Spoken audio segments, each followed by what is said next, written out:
I know I have no right to ask you this, but I need a husband by Monday or I lose my daughter. It's past 11 on a Thursday night in Nashville.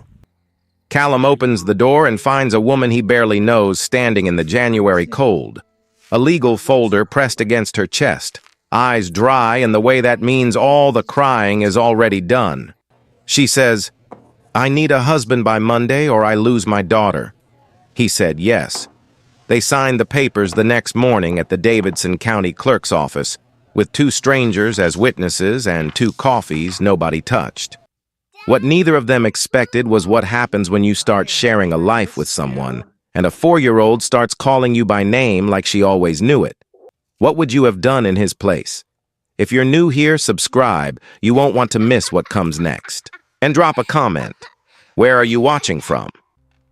It was past 11 on a Thursday night when Callum heard 3 quiet knocks.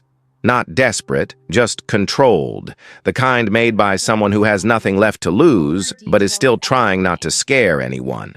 He had been standing at the stove in his socks, stirring a can of tomato soup he had opened mostly out of habit, not hunger, when the sound stopped him. He set the spoon down and walked to the door, still holding a dish towel.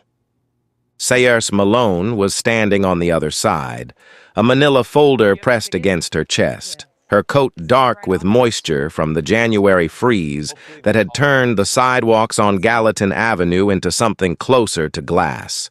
He recognized her the way you recognize someone you have seen in photographs more than in person, Declan's little sister, the one who became a teacher, the one raising her daughter alone after the guy disappeared before Maren was even born.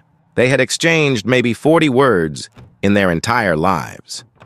So when she looked at him with eyes that were dry in the particular way that means all the tears have already been spent, and said, "I need a husband by Monday or I lose my daughter," his first instinct was to check if Declan was somehow behind her on the stairs. He wasn't. There was no one. Just Saoirse and the cold, and that folder. He stepped back and let her in without saying anything, which felt like the only honest response he had. She walked past him slowly, looked around the apartment the way people do when they are trying to decide if a place is safe, and sat down at the kitchen table without asking. Callum turned the stove off, pulled out the chair across from her, and sat down with the dish towel still in his hand, like he had forgotten it was there. "Start from the beginning," he said. She put the folder on the table but didn't open it yet.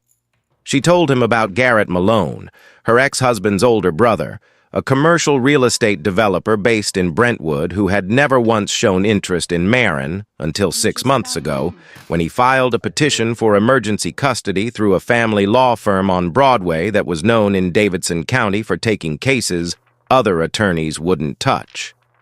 His argument, as her own lawyer had explained it to her the previous week in a small office on 8th Avenue South, was that Saoirse was an unstable single mother working part-time at Inglewood Elementary while relying on a lease-assisted apartment, and that Maren deserved a more structured environment.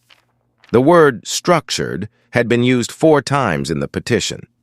Callum had read enough legal documents in his life to know that structured usually meant we have money and you don't. The piece that worried her lawyer most was the Vanderbilt record. 2 years ago, after months of not sleeping, not eating properly, and teaching 22 second graders while exclusively breastfeeding and managing a newborn alone, Saoirse had checked herself into the behavioral health unit at Vanderbilt University Medical Center for 11 days. Voluntary admission, full discharge, follow-up completed, case closed. Her primary physician had signed a letter confirming she had shown no recurrence of any symptoms since. None of that mattered to Garrett's attorney, who had obtained the record through a court subpoena and was planning to present it to Judge Harlan at the custody hearing scheduled for Monday morning as evidence of, in his words, a documented history of psychological instability. "My lawyer told me that Judge Harlan has ruled against single mothers in ambiguous cases more often than not," Saoirse said. She wasn't looking for sympathy when she said it. She was reciting a fact she had already processed alone, probably more than once. He said that if I walk in there married with a stable household, it changes how the judge reads everything else. Callum looked at the folder. He didn't touch it yet. And you came to me because, he started. Because Declan would lose his mind, she said. And because you're the only person I trust who isn't already part of this mess. Callum got up and opened the fridge, not because he was hungry, but because he needed a second to think standing up. He grabbed 2 bottles of water, set one in front of her, and stayed on his feet for a moment looking at the window above the sink, the way the streetlight on the corner caught the frost on the glass. He had known Declan for 11 years. They had met doing load-in at a festival in Centennial Park, argued over cable routing for 3 hours, and been friends ever since. Declan had mentioned Saoirse over the years the way older brothers do, with a mixture of protectiveness and exasperation, always adding something like, "She never asks for help, that's the problem." Callum thought about that now. He thought about the fact that she had driven across Nashville on a freezing Thursday night to knock on the door of a man she barely knew, which meant she had already exhausted every other option before she got to him. That told him more about how serious this was than anything in the folder. How long would it have to last? He asked, sitting back down.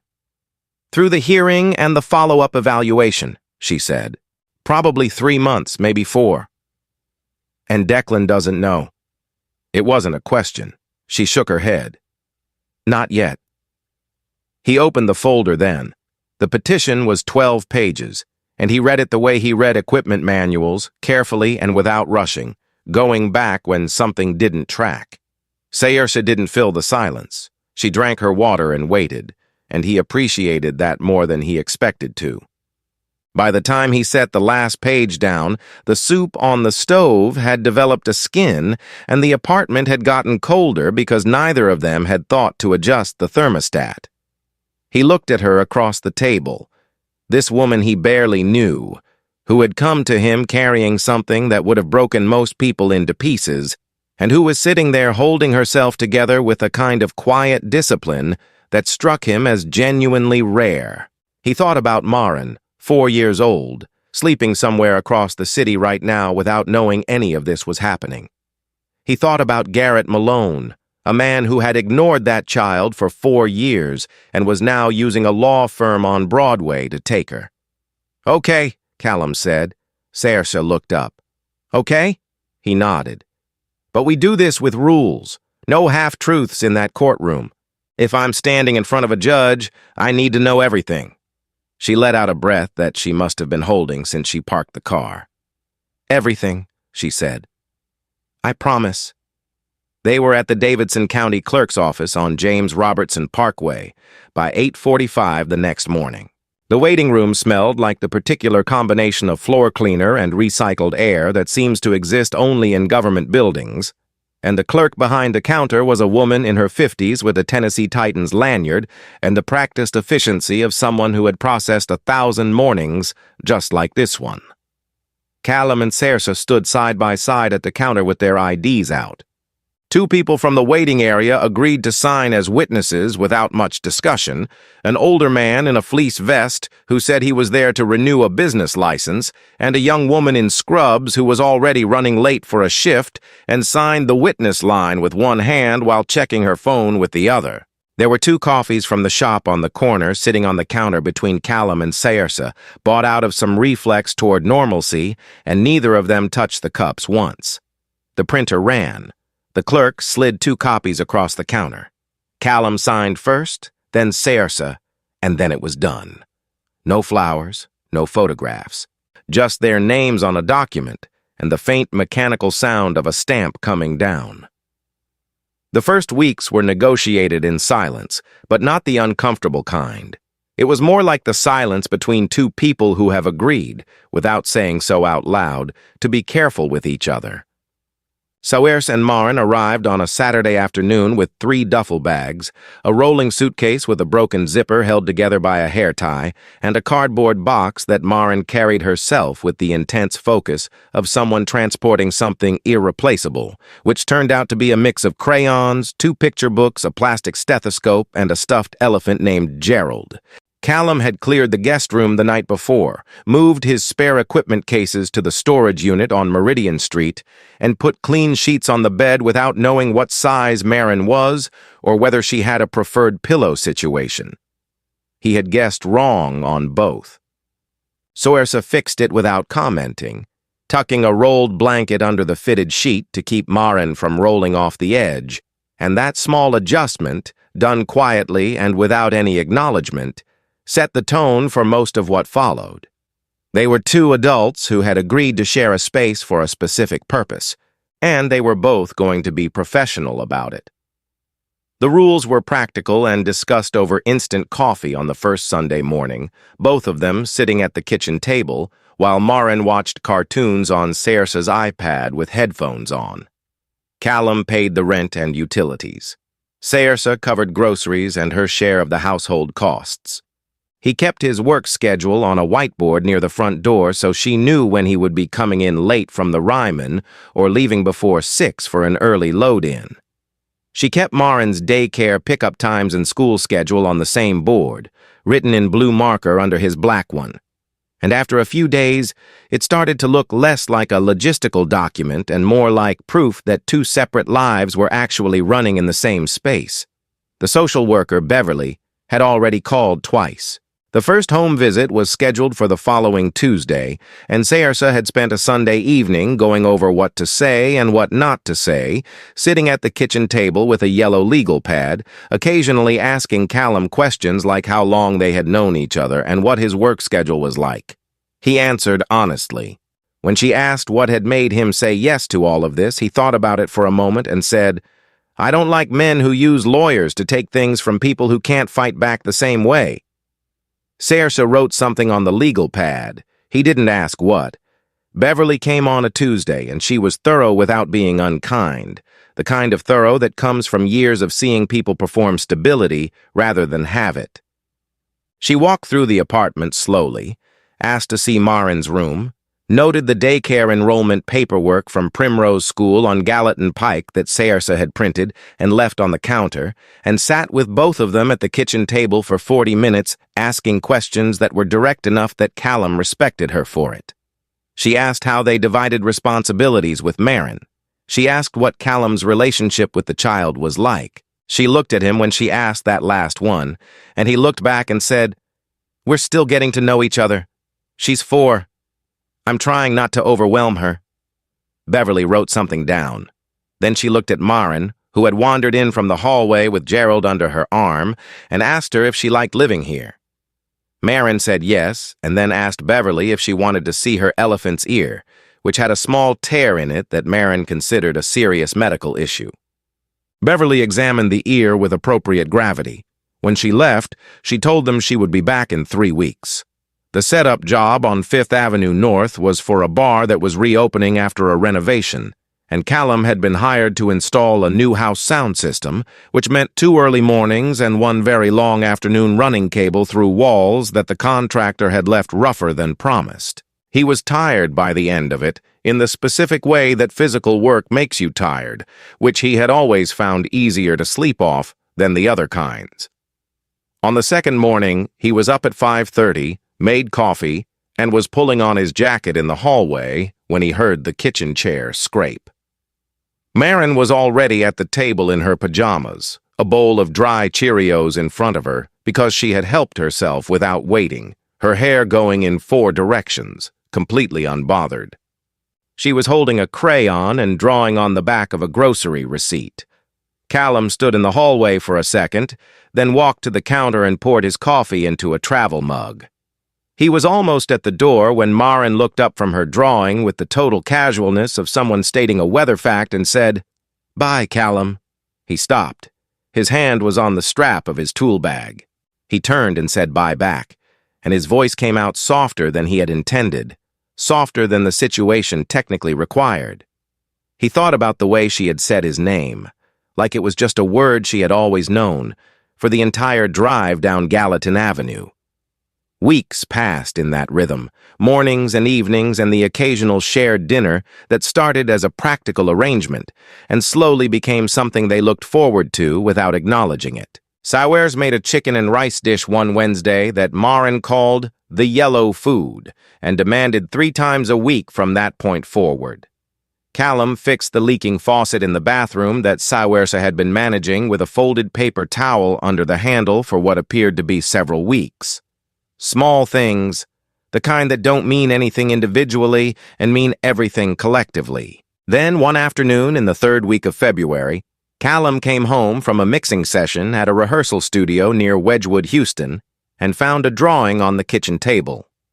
It was done in the reddish-orange crayon that Marin had been favoring lately, 3 figures of approximately equal height with circular heads and stick arms standing side by side. Below them, in the large, uneven letters of a child who is still working out the relationship between how letters look in her head and how they appear on paper, were 3 names: Mommy, Marin, Callum. He stood at the table for a moment, looking at it.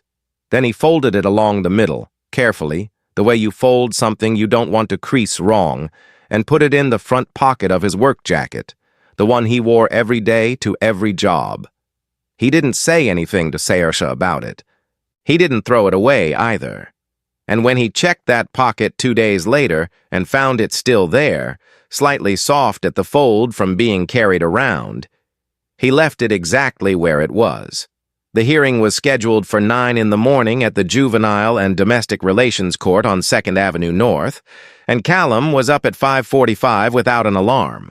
He showered, made coffee, and stood in front of the closet for longer than he expected, looking at the dark navy suit he had last worn at his father's funeral in 2019.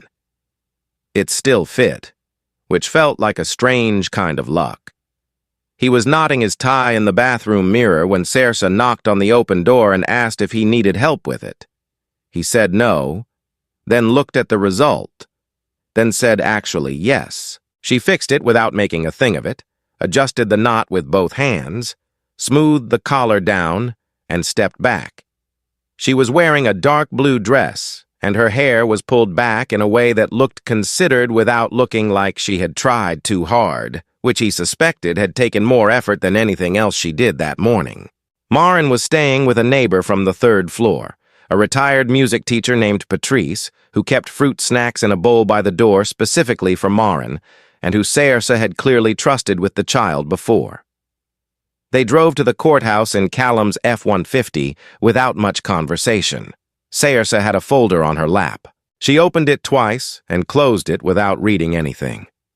Garrett Malone's attorney was a man named Philip Steck, and he was the kind of lawyer who dressed like he wanted you to know exactly how much his suit cost. He presented the Vanderbilt record with the particular brand of controlled concern that is designed to sound like worry while functioning as an attack, using phrases like documented episode and period of incapacity in ways that were technically accurate and entirely dishonest. Saoirse's attorney, a quieter man named Robert Hale, who worked out of a 2-room office on 8th Avenue South and wore the same brown shoes every time Callum had seen him, pushed back methodically. He submitted the discharge summary from Vanderbilt, the follow-up evaluation letters, and a character statement from the principal at Inglewood Elementary, where Saoirse had taught for 4 years. When it was Callum's turn to speak, Judge Harlan looked at him over the rim of his glasses and asked directly whether the marriage had been entered into for the purpose of influencing the court's decision. Callum looked back at him and said, "We got married because it was the right thing to do for Marin. Whether that's the same thing as what you're asking, I'll let you decide." Hale had advised him not to say anything clever. Callum decided that was honest enough to count. Judge Harlan read his decision in a flat, even voice that gave nothing away until the last sentence, which awarded full residential custody to Saoirse with a structured visitation schedule for the paternal family, contingent on a supervised review in 6 months. When he said it, Saoirse closed her eyes. Not dramatically, not with any performance attached to it, just closed them for 3 full seconds the way you do when something you have been bracing against for months finally stops coming. Callum watched her shoulders come down from a place they had been held since January. He didn't say anything. He put his hand on the table near hers, not on top of it, just near it, and she looked down at it and then looked straight ahead, and that was enough. Steck gathered his papers without speaking and left the courtroom ahead of his client. Garrett Malone walked past Saoirse without looking at her, which Callum thought was probably the most telling thing the man had done all morning. Outside on 2nd Avenue, Saoirse called Patrice to say she was on her way to get Maren. Her voice on the phone was steady and ordinary, the voice of someone who had decided the relief was private. Declan came back from Atlanta that Thursday, and Callum met him at a bar on Woodland Street that they had been going to for years, the kind of place with good draft beer and televisions nobody was really watching. He ordered 2 Yazoo dos Perros before Declan sat down, which Declan noticed immediately, because Callum only ever did that when he had something to say and wanted the beer in hand before he said it. Callum told him everything in order without softening any of it. The knock on the door, the courthouse on James Robertson Parkway, Beverly and the home visits, the hearing. Declan listened the way he listened to things that mattered without interrupting, his hands around his glass, his eyes on the table. When Callum finished, Declan was quiet for long enough that a different kind of person might have tried to fill the silence. Then he said, "I should be angry." Callum said, "I know." Declan picked up his beer and took a long drink. "She hasn't asked me for anything in 6 years," he said, not as an accusation, more like something he had been turning over since he heard it. "Not once." He set the glass down. "You should have told me." Callum nodded. "Yeah." Another pause. "But she's okay." It wasn't a question. Callum said yes. Declan nodded slowly, looked at the television for a moment, and then said, "Okay." They stayed for another round and talked about other things, and the conversation shifted the way conversations do when 2 people have agreed, without saying so that the hard part is done. 3 weeks after the hearing, Callum was at the Ryman finishing a breakdown after a bluegrass show, coiling cable in the 4th row while the house crew swept the stage. It was close to 11, and he was tired in the shoulders the way long setup days leave you, and he was thinking about nothing in particular when he looked toward the back of the theater and saw someone in the very last row. It took him a second to process it because it was unexpected enough that his brain offered a few other explanations before landing on the right one. Saoirse was sitting there with Maren asleep across her lap, the child's legs draped over the armrest and her head tucked against her mother's side, both of them still in their coats. Saoirse was not on her phone. She was not reading anything. She was just sitting there, waiting. And when Callum walked up the aisle toward her, she looked at him without apology or explanation and said, "She wanted to see where you work. She fell asleep on the way, but I figured we'd wait anyway." Callum looked at Maren, at the way her mouth was slightly open and her hand was curled around the strap of Saoirse's bag, and he took off his jacket without thinking about it and draped it over the 2 of them. Then he sat down next to Saoirse in the last row of the Ryman Auditorium and did not say anything for a while, and neither did she. They drove home on 5th Avenue and then cut across to Gallatin, and somewhere near the Inglewood intersection, Maren woke up in the back seat of the F-150 with the particular confusion of a child who has fallen asleep in one place and arrived somewhere else.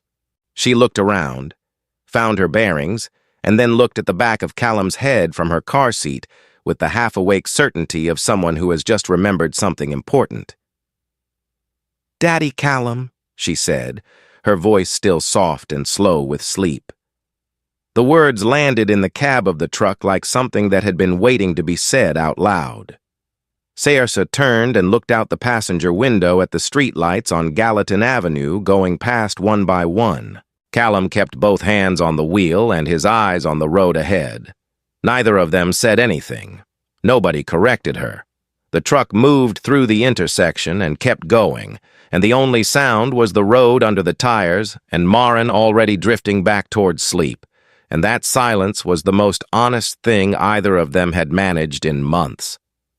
What did you think of Callum's decision to say yes at the door that night, knowing almost nothing about what he was walking into? And what about Marin calling him Daddy Callum in the back seat of that old F-150 without anyone asking her to? Leave your thoughts in the comments. On a scale of 0 to 10, how would you rate this story? Subscribe to the channel and turn on notifications so you never miss what comes next.